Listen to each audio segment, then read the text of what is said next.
Oke, akan saya mulai. Nah, ada nih seorang pemuda di tempat kalian ada nggak sih? Misalkan nih seorang laki-laki atau perempuan ya menikah, tapi setiap menikah pasangannya itu selalu meninggal dunia. Ada nggak yang seperti itu? Nah, ini tuh terjadi pada seorang pemuda, sebut saja dia inisial Mr. N.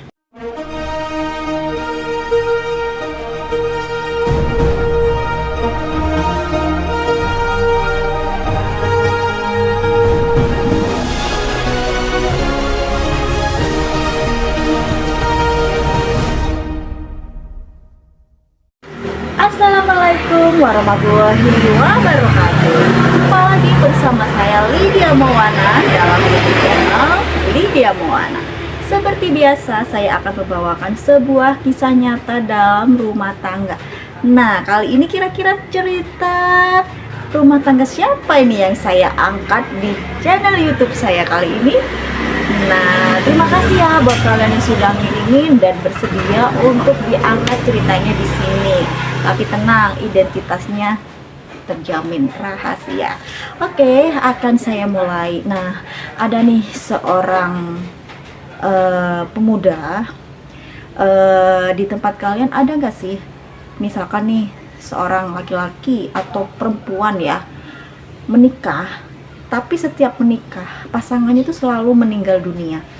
Ada nggak yang seperti itu? Nah, ini tuh terjadi pada seorang pemuda, sebut saja dia inisial Mr. N ya. Inisial Mr. N. Usianya masih muda, dia juga udah punya pekerjaan yang mapan. Nah, dia bertemu dengan seorang gadis cantik sih, tapi si gadis ini agak-agak gitu ya.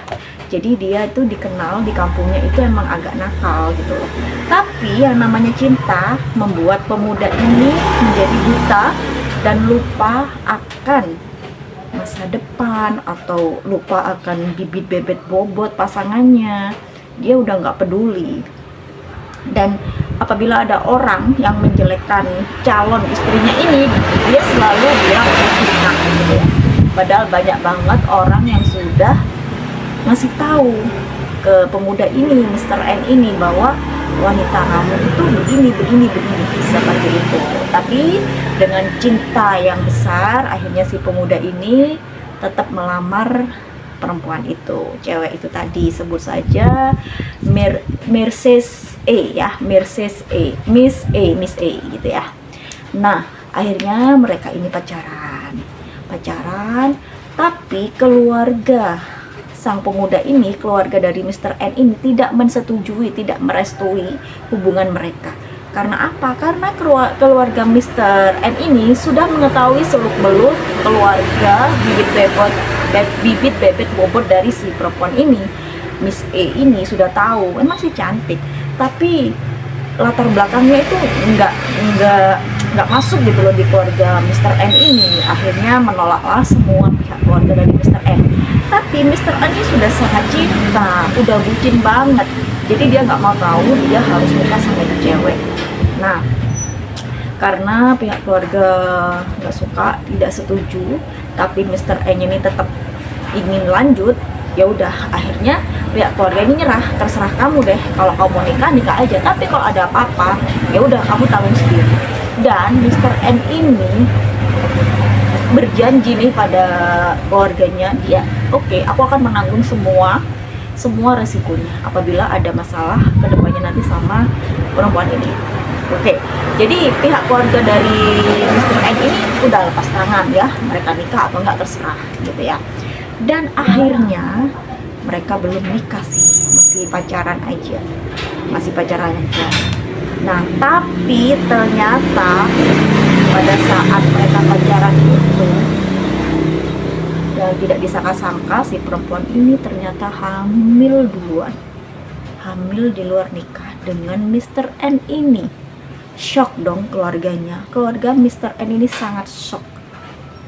Udah nggak setuju, nggak suka, ditambah musibah seperti itu, hamil duluan. Tapi pihak keluarga ini tetap menentang bagaimana caranya supaya mereka tidak jadi menikah. Nah, akhirnya pihak keluarga Mr. N ini mengusulkan untuk Miss E ini, kamu mau nggak ninggalin saudaraku, adikku, kamu tak kasih uang, kamu mau minta uang berapa, gugurin kandunganmu. Dosa sih ya sebenarnya seperti itu, tapi udah gondok banget ini keluarga Mr. N ini, karena memang si cewek ini gimana ya, dia tuh suka keluar malam, jam 2 aja dia masih cangkruk di terminal kayak gitu ya sama cowok-cowok gitu. Tapi Mr. N ini nggak peduli, dia udah kayak buta banget gitu loh cintanya, bucin banget, nggak peduli tentang keburukan si cewek itu.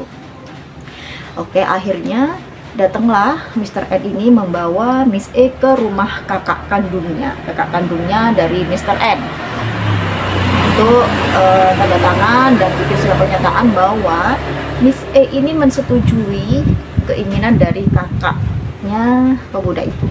Aku disuruh menjauh nih, tapi aku dapat uang. Nah, kala itu di sekitar di tahun 2000 berapa ya, kurang lebih sekitar 90-an lah, 95-an kayak gitu, 95, 97 seperti itu. Terjadi pertemuan, perjanjian di antara kedua belah pihak nih, keluarga Mr. N dan Miss E. Kalau kamu mau ninggalin adikku nih, aku kasih uang, kamu minta berapa? Gugurin kandunganmu. Nah, karena si perempuan ini memang dasarnya perempuan gak benar, dia mengejar uang, akhirnya dia menyetujui pernyataan itu. Oke, aku mau 2,5 juta. Pada saat itu 2,5 juta tuh gede banget guys, tahun 90-an, gede banget pada saat itu. Oke, aku setuju, aku mau 2,5 juta dan aku akan meninggalkan adik Anda. Ditulislah surat pernyataan nih di atas materai 10.000. Waktu itu ada nggak ya 10.000 atau 6.000 ya, lupa aku. Jadi ditulislah di atas materai pernyataan bahwa si perempuan ini akan meninggalkan adiknya dan dia mendapat uang 2,5 juta dari keluarga Mr. N. Oke, udah tanda tangan, dikasihlah uang itu ke Miss E. Dan Mr. N dan Miss E ini sudah selesai, mereka pulang nganter Miss E ini. Akhirnya datang lagi, sudah nganter Miss E ini, si Mr. N ini datang lagi ke rumah keluarganya. Disitulah cerita, dia seolah-olah, ya aku sudah yakin kita sudah berpisah, aku udah yakin, aku nggak mau dia dijadiin istri dan lain sebagainya. Lega dong keluarganya, meskipun sudah mengeluarkan uang 2,5 juta, mungkin sekarang sama dengan 25 juta ya, tapi adiknya ini benar-benar udah selesai gitu ya. Ternyata selang beberapa bulan mereka kembali berhubungan. Ya, mereka kembali berhubungan dan ternyata si perempuan itu tidak menggugurkan kandungannya. Dia tetap mempertahankan kandungannya, uangnya diambil, pinter nih. Uangnya diambil dan mereka tetap balik. Nggak tahu ini kenapa sih Mr. N ini masih terkecoh gitu ya. Tadinya kan udah bilang nih, aku nggak mau balik sama dia, aku mau pisah, nggak mau jadiin dia istriku. Tapi ternyata mereka kembali lagi, bertemu lagi dan jadian lagi. Dan uang itu hilang, 2,5 juta itu udah nggak ada perjanjian, dan surat perjanjian itu dipertanyakan oleh keluarga Mr. N karena udah gondok nih. Kamu itu gimana sih? Udah dibayar 2,5 juta, udah disuruh pisah, udah disuruh jauhin adik, sekarang malah ketemu lagi, pacaran lagi, mana nggak digugurin lagi kandungannya.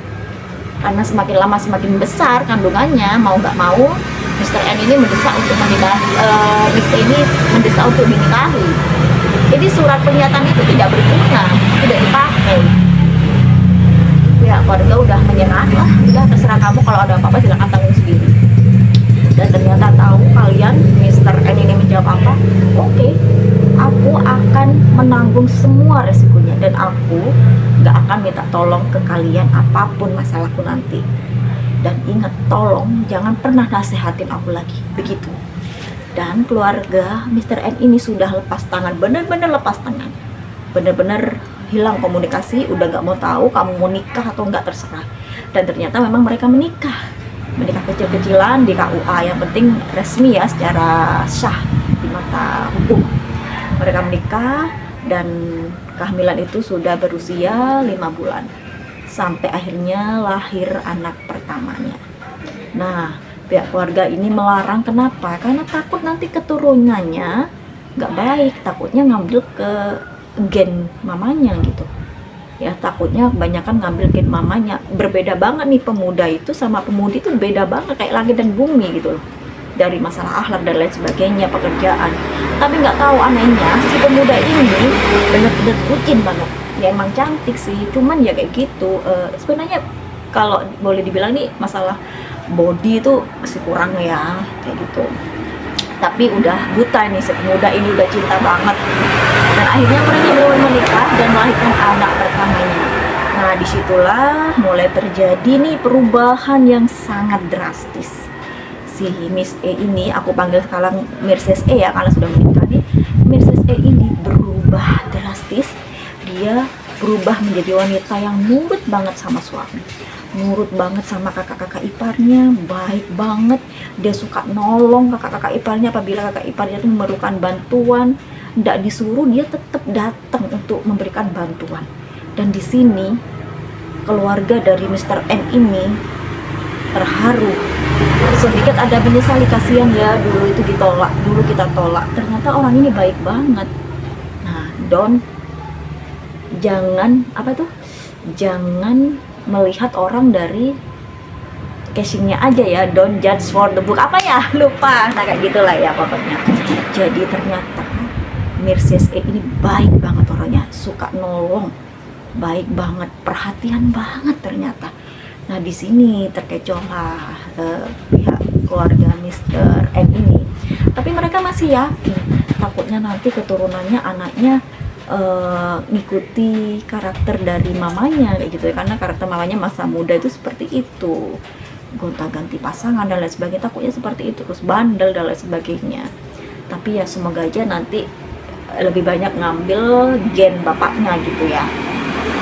Dan setelah anaknya lahir, semakin lama si Mrs. E ini semakin perhatian sama pihak keluarga Mr. N.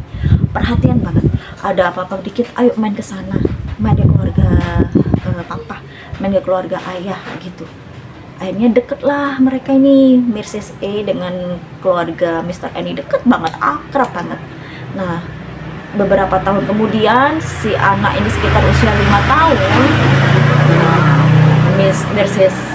E ini mengalami sakit, musibah sakit ya. Tapi sebelum sakit memang keluarganya sekarang itu dulu dari keluarga kaya raya, tapi akhirnya bangkrut. Nah bapaknya meninggal, si bapak dari Mrs. E ini tinggal ibunya dan beberapa adik-adiknya banyak banget. Nah mereka tidak punya pekerjaan, tidak punya penghasilan, akhirnya mereka jatuh miskin, dan mereka suka mencuri bahan pokok yang ada di rumah tangga Mrs. E dan Mr. N ini, entah itu beras, entah itu minyak. Tapi sepengetahuan Mrs. E memang diizinkan. Nah pada saat Mr. N ini tidak ada di rumah, mereka datang ambil beras, ambil minyak. Kemudian istrinya nih minta lagi belanja, bilangnya habis, padahal dikasihkan semua. Dia nggak izin sama suaminya gitu ya. Nah setelah gajian dikasih nih uang belanja, kamu belanja ini. Nah dikasih lagi, suruh datang pada saat Mr. N nggak ada di rumah, kamu ambil ke rumah, ambil beras dan sebagainya. Maksudnya membantu, tapi ini mencuri ya gitu. Nah kelamaan ketahuan nih sama Mr. N, tapi Mr. N diam aja karena saking bucinnya. Ya udahlah buat keluarganya aja gitu kan, diam aja. Nah kemudian si Mrs. E ini ternyata juga hobi ngutang. Dia suka ngutang belanja tapi pakai uang orang gitu loh. Dia tuh nggak ada duit, mungkin mau minta dia tuh malu atau takut ya. Dia tuh hobi banget belanja, beli baju, beli makanan, peralatan make up gitu, hobi banget, tapi dia nggak ada penghasilan. Akhirnya dia pinjem, merepotkan sekali, dia pinjem ke teman-temannya, tetangga gitu, untuk beli baju, beli makanan, beli make up gitu-gitu, tanpa sepengetahuan suaminya.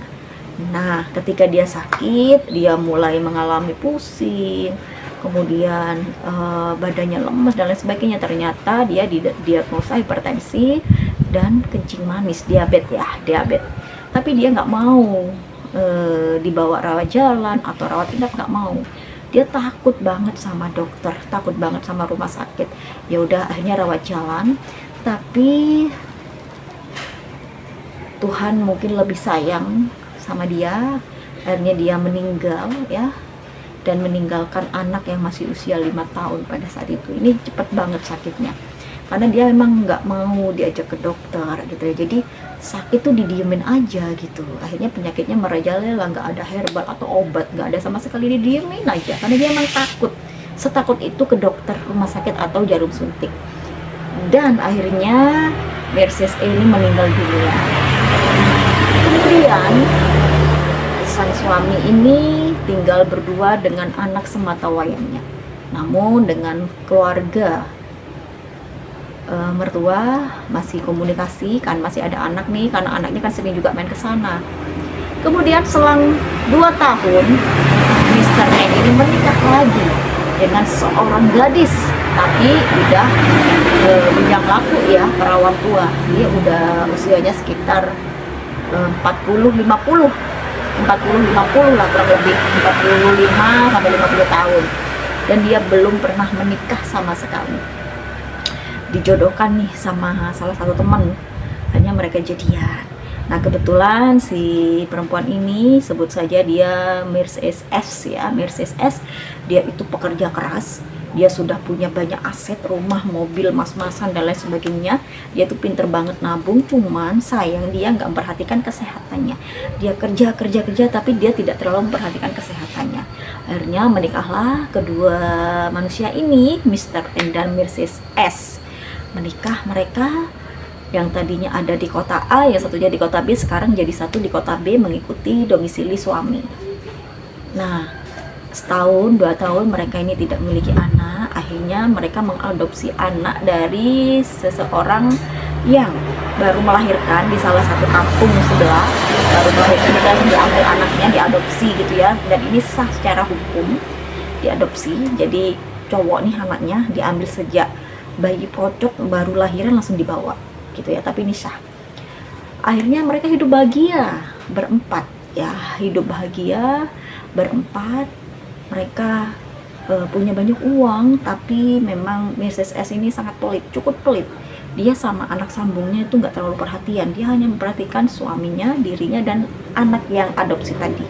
Sama anak bawaan dari suaminya ini dia nggak terlalu peduli gitu ya. Kemudian pada saat itu memang punya banyak tabungan, akhirnya mereka berangkat umroh pun dia hanya berdua sama suaminya gitu. Jadi meninggalkan anaknya seperti itu. Kemudian anaknya belum gede, lagi-lagi sakit ini istrinya Mr. N ini sakit, dan ternyata dia didiagnosa kanker payudara stadium 4. Sebenarnya dia udah merasa dari awal ada ganjelan keras di sini, ada benjolan keras, dan dia hanya herbal alternatif gitu, nggak ada medisnya sama sekali, nggak ada medisnya sama sekali. Bertahan 2 tahun dan akhirnya si perempuan ini meninggal juga. Nah, di situ karena mereka tidak punya anak kandung, hanya anak ngambil. Nah, dari keluarga Mercedes S ini terjadilah suatu bencana. Mereka datang ke kediaman suami dari Mercedes S yang sudah meninggal ini, meminta semua aset-aset adiknya untuk dikembalikan. Mereka nggak lihat pada di situ ada anak yang udah resmi sah negara, itu adalah anak mereka, meskipun itu tidak lain dari rahim Mercedes S. Tapi keluarga Mercedes S ini tetap bersikukuh meminta semua aset-aset dari Mercedes S yang selama ini mereka bawa gitu ya. Yang sekarang sebenarnya yang berhak itu adalah suaminya. Tapi keluarga pihak Mercedes S ini meminta semua aset-asetnya. Ayo kembalikan aset-aset adikku. Kamu kan nggak punya anak sama adikku. Loh, ini kan anaknya adikmu. Kita ambil anak. Ya tapi itu bukan darah dagingnya, itu bukan anak kandung. Kita nggak peduli, tapi dia udah sah loh secara negara, secara hukum udah sah. Tetap keluarga dari Mercedes ini nggak peduli. Ya udah, namanya Mr. N ini dia itu sangat baik banget, dia itu soft spoken, kemudian dia tuh nggak terlalu memikirkan harta. Ya udah, dikasih lah semuanya, rumah, mobil, sepeda motor, semua barang ada di rumahnya itu dikasih semua, milik almarhum Mercedes S ini dikasih semua. Nah, masih ada nih asuransi jiwa sebesar 300 juta. Dan di situ ternyata agennya lupa kalau kliennya ini sudah ngangkat anak dan sudah menjadi anak kandung dan tercatat di hukum. Lupa nih, nggak diubah ahli warisnya. Ternyata ahli warisnya itu masih jatuh ke keponakan dari Mercedes S ini. Lumayan 300 juta. Langsung jatuh ke Mercedes S ini, ponakan Mercedes S ini. Sedangkan anaknya, anak yang tadi ngambil diadopsi itu nggak dapat apa-apa. Tapi untung nih, Mr. N masih menyisakan sertifikat sawah yang dibeli bersama. Dan perhiasan-perhiasan almarhum masih ada. Nah, itu dibuat tabungan. Mobil, rumah, barang-barang semuanya sudah diangkut nih oleh keluarga Mercedes S. Oke, setelah itu beres, anak pertama dari Mr. N tadi kuliah. Nah, itu dijual semua nih aset-aset adiknya, yang itu seharusnya menjadi hak adiknya nih, yang anak adopsi tadi itu dihabiskan oleh kakaknya, anak pertama. Jadi perkawinan pertama Mr. N, biaya kuliah, biaya sekolah dan lain sebagainya, sampai lulus habis, sawah udah terjual, perhiasan udah terjual, tabungan udah habis. Jadi sekarang anak yang diadopsi tadi benar-benar sudah nggak punya apa-apa, nggak punya aset. Nah, akhirnya mereka hidup apa adanya lagi. Dan selang beberapa tahun kemudian, Mr. N ini menikah lagi dengan seorang wanita yang dikenalnya dari media sosial. Dia janda, anak 2, tapi anaknya udah gede-gede, udah dewasa. Kalian tahu nggak? Tipenya itu, aduh, nggak tahu deh. Kalau dari fisik itu pokoknya nggak cocok banget. Mr. N ini orangnya ganteng, ya, tinggi, gede dukur gitu, tinggi, gagah. Dia suka olahraga, mukanya kayak arap-arapan gitu. Sedangkan pacarnya yang sekarang itu, aduh, jauh banget, udah kayak emak-emak banget. Usianya kayak jauh, padahal masih di bawahnya, lebih muda, tapi usianya tuh kayak di atasnya gitu penampilannya itu. Dan lagi-lagi keluarga menentang, karena apa? Nggak cocok. Dia nggak perhatian sama si anak bayi itu tadi. Gitu loh, dari awal sudah kelihatan kalau ini cewek kayaknya nggak perhatian deh sama anaknya. Kayaknya cuma senang sama bapaknya aja, terus nanti ngapain waktu nikah. Dan ternyata mereka tetap bersikukuh menikah. Dan lagi-lagi suara keluarga ini tidak digubris oleh Mr. N. Mereka tetap nikah, dan ternyata kejadian dong. Si perempuan ini benar-benar tidak peduli sama anak dari Mr. N ini, nggak peduli sama sekali. Tapi dia tetap minta jatah nafkah setiap bulan. Tapi dia tidak mau nyetrika, nyuci baju, masak aja dia. Bersih rumah nggak mau. Dan sekarang Mr. N ini kalau nyetrika atau cuci-cuci itu ke laundry gitu, biaya sendiri. Sedangkan yang perempuan ini nyuci sendiri di rumahnya. Aneh kan? Kayak bukan pas suami istri, tapi mereka serumah lah gitu.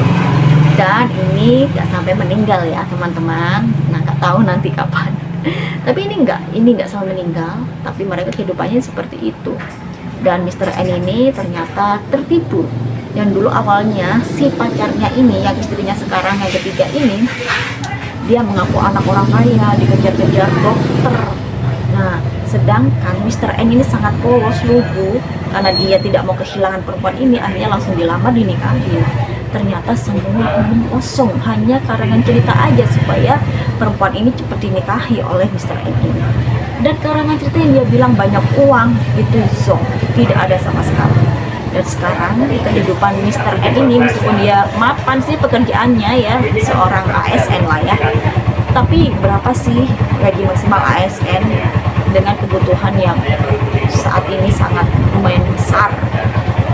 Dia tetap menafkahi istrinya setiap bulan, dia kasih uang jatah nafkah, tapi dia nggak cuci baju suami dan anaknya. Jadi bajunya di laundry, sedangkan dia nyuci baju dia sendiri. Masak juga jarang, kadang beli gitu ya. Kemudian bersih-bersih rumah juga jarang, tapi dia dapat uang. Ini menurut kalian kayak gimana nih? Suaminya nggak bisa ngomong ya, bodoh atau gimana ya, atau polos atau gimana. Dan mereka masih bersama sampai saat ini. Tapi si anak yang tadi adopsi tetap dia tidak bisa dekat sama ibu tirinya ini. Tidak ada kedekatan mental, lahir dan batin. Jadi misalkan si suami ini pergi, ada acara, si anak ini dititipkan ke rumah tantenya, ke rumah adik dari Mr. N ini, karena anak ini nggak mau main sama ibu tirinya, tuh nggak mau, nggak cocok gitu loh.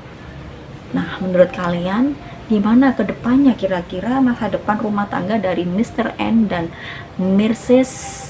siapa ya yang ketiga, aku lupa, nggak disebutkan namanya, itu pokoknya istri terakhir lah yang sampai sekarang ini masih berlangsung ya, pernikahannya masih aman-aman aja, cuman ya itu ekonominya yang diuji gitu.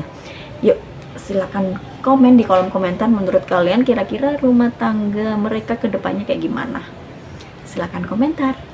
Oke, untuk hari ini saya akhiri dulu cerita kisah nyata rumah tangga. Apabila kalian ingin diungkap atau ingin diangkat nih ceritanya, silakan bisa email di eviledia@gmail.com. Saya tunggu emailnya dan terima kasih. Wassalamualaikum warahmatullahi wabarakatuh.